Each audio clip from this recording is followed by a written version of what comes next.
constitution of an actual entity.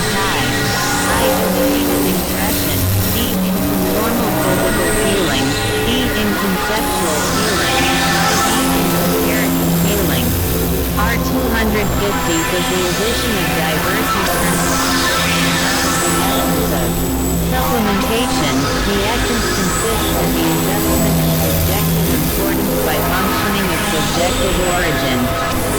The graduated emotional. The subjectivist principle.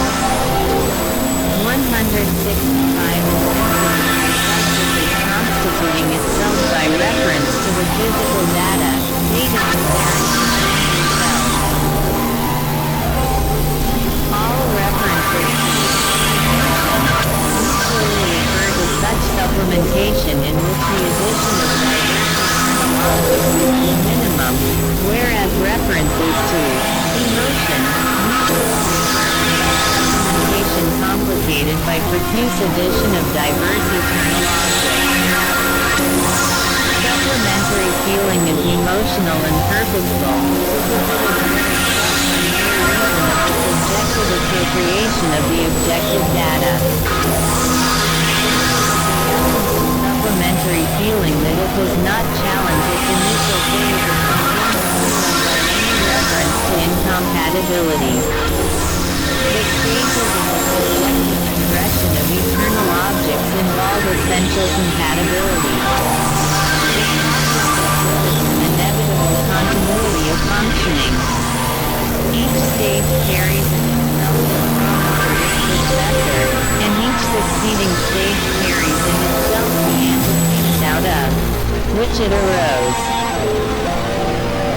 For example, the complexity of the datum carries in itself the transition from the conformal feeling to supplementary feelings in which contrast, latent in the datum, achieve real unity between the components. Thus components in the datum, which draw data, are diverse, become united in specific realized contrast. As elements in the datum, the components are individually given, with the potentiality, which in the supplementary stage is either included or excluded. The conformal stage merely transforms the objective content into subjective feeling. The supplementary stage adds, or excludes, the realization of the contrast by which the original datum passes into its emotional unity. This account enables us to conceive the stage of consciousness as a prolongation of the stage of supplementation. The concrescence is an individualization of the every eternal object, whether relevant, is still patient of its contrast with the datum.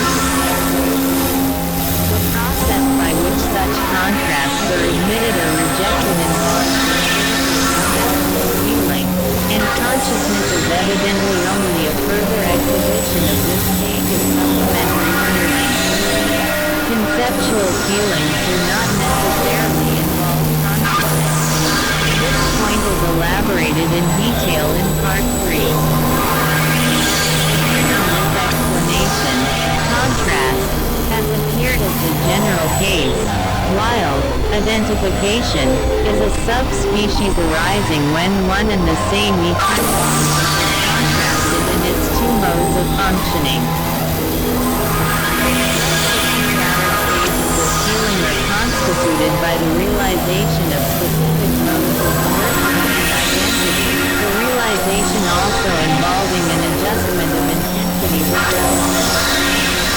Near diversity and near identity are generic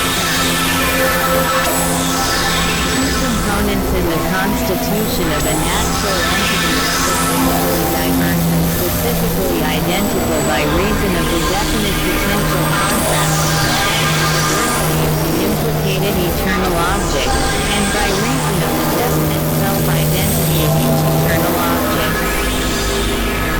The specific identity arising from the diverse modes of functioning of one eternal object is the individual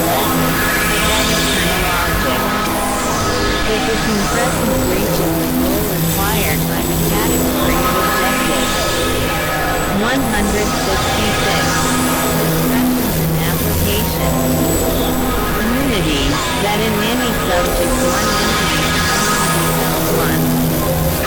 Nothing can be duplicated. The many potentialities of one entity must be synthesized into one fact. Hence arise the incompatibilities productive of elimination. Properly speaking, modes of functioning are compared, thereby evoking specific contrasts and specific identifications. The two latter stages of field coordination comparison. These stages involve comparisons, and comparisons of comparisons, and the admission, or exclusion, of an untilted definition of potentialities for comparison in ascending grades. The ultimate stage, satisfaction. This is the final characteristic of the unity of feeling of the 1-252 subject, which is familiarly termed as subject. In the sense of dimensional, it has a dimension of narrowness and a dimension of width. The dimension of narrowness refers to the intensity of individual emotional ions arising out of individual components in the datum. The higher levels of coordination are irrelevant. The dimension of width arises out of the higher levels of coordination until the tensy ties in the dimension of narrowness become coordinated with coordination which depends upon the higher levels of comparison. Savoring of the complexity of the universe can enter into satisfaction only through the dimension of width. The emotional depths of the lower levels. The function of width is to deepen the ocean of feeling, and to remove the that's produced by the intertilde-ference of diverse emotions and to originate the higher levels. In the place of the Hegelian hierarchy of categories of thought, the philosophy of organism finds a hierarchy of categories of feeling. Section B. The reformed subjectivist principle adopted by the philosophy of utilitarianism is merely an alternative statement of the principle of relativity, the fourth category of explanation. This principle states the nature of a being, that it is a potential for every becoming. Thus all things are to be conceived as qualifications of actualization. According to the ninth category of explanation, how an actual entity becomes conscious perceives what that actual entity is. This principle states that the being of a res vera is constituted by its becoming. One actual entity is qualified by other actual entities experience, but the actual world enjoyed by that actual entity as the subjectivist principle is that the whole universe contains the elements of the analysis of the experiences of subjects. Object is the becoming experience. 253. It follows that the entirely accepts the subjectivist bias of modern philosophy. It also accepts Hume's doctrine that nothing is to be received into the philosophy which is not discoverable as an element in subjective experience. This is the ontological principle. Thus Hume's demand that causation be in ex tilde. The subjectivist principle. 167 variances, on these principles, entirely justifiable. The point of the criticisms of Hume's procedure is that we have direct intuition of inheritance in memory. Thus the only problem is the character of experience that these intuitions may be included. It is here that he fails. modern empiricists law, search, causation, fail even worse than Hume. No more satisfies Hume's test than does causation. No impression of law or of lawfulness. Allowing memory, according to Humean principles, what has happened in experience, and that is all that can be said. Love, combined with the fraudulent insertion of probability into a conclusion which demands blank ignorance. All schools of modern philosophy lie in the fact that, having accepted they continue to use philosophical categories derived from another point. These categories are not wrong, but they deal with abstractions unsuitable for metaphysical use. It is for this reason that the extensive continuum, and of presentational immediacy, requires such careful discussion from every point of view. The notions of this, and of this, round ball, are at the base of traditional metaphysics. They have generated two misconceptions. One is the concept of vacuous actuality, void of subjective experience, and the other is the concept of substance. In their proper character, both of these notions are of the utmost pragmatic use. Language has been formed chiefly to express such It is for this reason that language penetrates but a short distance into the principles of metaphysics. Finally, the reformed subjectivist principle must be repeated. In the experience of the subject there is nothing, where nothing is. It is now evident that the final analogy to philosophy in Hegelian school, noted in the preface, is not accidental. Once the multiplicity of res parade and the solidarity of res parade. The solidarity is itself the efficiency of the macroscopic res mira, embodying the principle of unbounded permanence acquiring novelty through flesh. Multiplicity is composed of microscopic res parade, each embodying the principle of bounded flux acquiring, everlasting, permanence.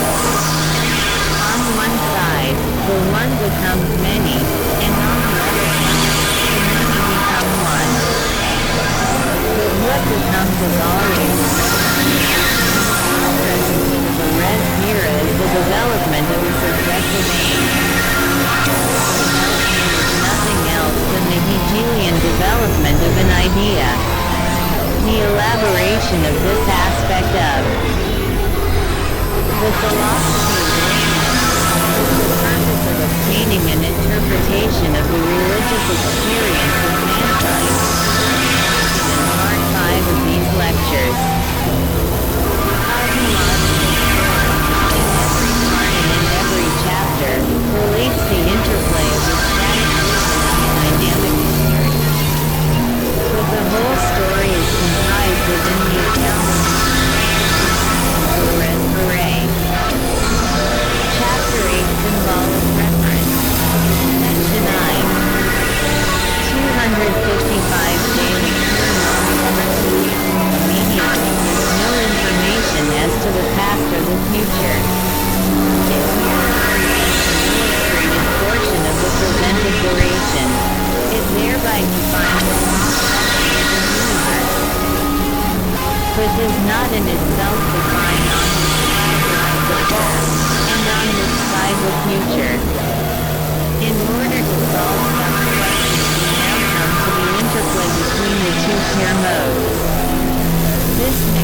history. Explanatory of symbolic reference is that for such references, by this necessity for a common ground, it is meant that there must be components in experience which are directly recognized as identical perceptive modes. In the transition to a higher phase of experience, there is a compression in which pretensions and the two modes are brought into a unity of feeling. This concrescent unity arises from their subjective forms in virtue of the identity relation between the two pretensions and some components in common. Thus the symbolic reference belongs to one of the later originative phases of experience. These later phases are distinguished by their new element of originative freedom. Perceptive modes are incapable of error. Symbolic reference possibility. When human experience is engaged.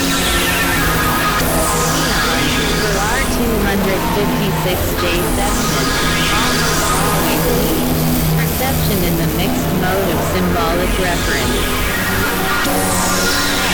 In general, human perception is subject to error, because clearly in consciousness, it is interpretive. Error is the mark of the higher organisms, and is the schoolmaster by whom ancients learn evolution. For example, the evolutionary that it enables the individual to profit by error without being cornered by it. But at present, we are not considering conceptual or intellectual functioning. One main element of common ground, shared between the two pure modes, is the represented locus. This locus enters subordinately into the perceptive mode of causal efficacy, vaguely exemplifying its participation in the general scheme of extensive interconnection involved in the real. Symbolic reference. 169 potentiality. It is not disclosed by that perceptive mode in any other way, at least it is not directly disclosed. The further disclosure must be indirect, since contemporary events are exactly those which are neither causing nor caused by the percipient actual occasion. Now, although the various causal paths, i.e., actual contemporary actual occasions are not wholly identical with the causal paths of the occasion, yet, so far as important relevance is concerned, these causal paths are practically identical. Thus there is, in the mode of causal efficacy, a direct perception of those antecedent actual occasions in the efficacious mode for the percipient and for the relevant events in the presented object. The percipient therefore, under the limitation of its own perspective, prehends the causal influences to which the presented locus in its object. This amounts to an indirect perception of this locus, a perception in which the direct components belong to the pure mode of causal efficacy. If we now turn to the perceptive mode of presentation of the meaning, perceived by direct and indirect knowledge respectively, are inverted in comparison with the other mode. The presented locus is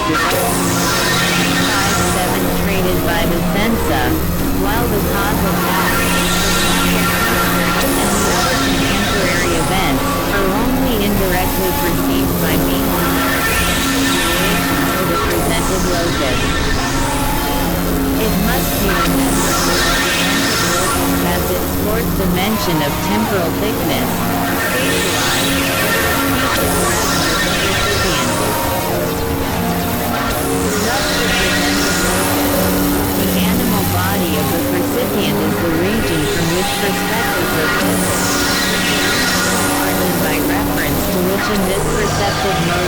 complete scheme of extensive regions is rendered determinate.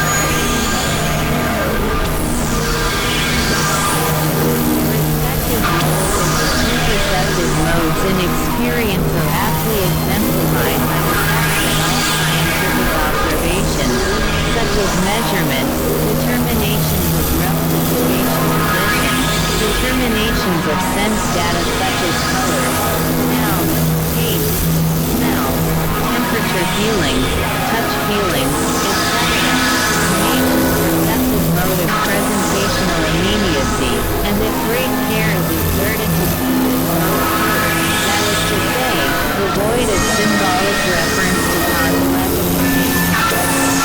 In this way accuracy is secured, in the sense that the direct observation occurs with all interpretation. On the other hand, all scientific theory is stated in terms referring exclusively to the scheme of relatedness, which, as it is observed, involves the percepta in the pure mode of causal efficacy. It thus stands out at once, that what we want to know about, from the point of view neither of curiosity or of technology, aspects of the world disclosed in causal efficacy, so that to be found among the percepta in the mode of presentational immediacy. The presented locus is a common ground for the symbolic reference, because it is directly and distinctly perceived in presentational immediacy, and is indistinctly and indirectly perceived in causal efficacy. In the latter mode, the indistinction is such that the detailed geometrical relationships, discussions and applications, are vague. Particular regions are, in this perceptive mode, in general not distinguishable. In this respect, causal efficacy stands in contrast to presentational immediacy, directly certain distinct regions. But there are exceptions to this distinctness of causal efficacy. In the first place, the separation of the potential extensive scheme into past and future lives is the mode of causal efficacy and not is that of presentational immediacy. The mathematical measurements, derivable from the latter, are indifferent to this distinction, whereas the physical theory, expressed in terms of the former, is fully concerned. In the next place, the animal body of the percipient is a region for which causal efficacy acquires some accuracy in its distinction of regions, not all the distinctions of the other modes, but sufficient to allow of important identification. For example, we see with our eyes, we touch with our hands, etc. Here the causal efficacy defines regions which are identified with themselves as perceived with greater distinctness by the other mode. To take one example, the slight eye strain. In the absence of regional definition by presentational immediacy, it is no more to be correlated with projected sight than as a contemporary sensation, in the foot. The obvious correlation of the eye strain with sight arises from the perception, in the other mode, of the eye as efficacious sight. This correlation takes place in virtue of the identity of the two regions, the region of the eye strain, and the region of eye efficacy. But the eye strain is so immeasurably the superior in its power of regional that, as usual, we depend upon it for explicit geometrical correlation of the body. In this way, the animal body is the great central ground underlying all symbolic reference. In respect to body perceptions, the two modes achieve the maximum of of symbolic reference, and full receipt is reference identical regions. Every statement about the geometric relationships of physi. How bodies in the world is ultimately R259 referable to certain definite human bodies as origins of reference. Who has lost his way, should not ask, where am I? What he really wants to know is, where are the other places? God is his body, but he has lost them. Section 2. The second, ground, for symbolic reference is the connection by the identity of an eternal object ingredient in both of them. It will be remembered that the former, ground, identity of the extensive region throughout such stages of direct perception when there was a diversity of eternal objects, for example, eye region, visual sense of eye strain. But now we pass to a diversity of regions combined with an identity of the eternal object, for example, by efficacy of eye region, and the region of the stone perceived. 171.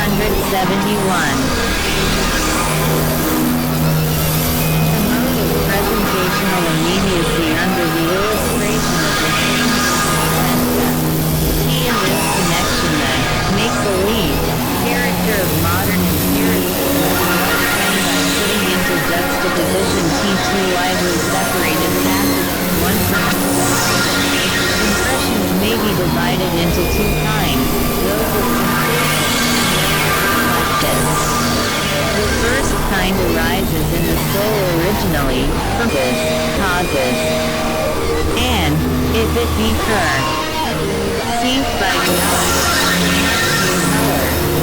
The earlier passage assumes make-believe philosophical principles. He then refers to visual in the soul, still, unknown causes.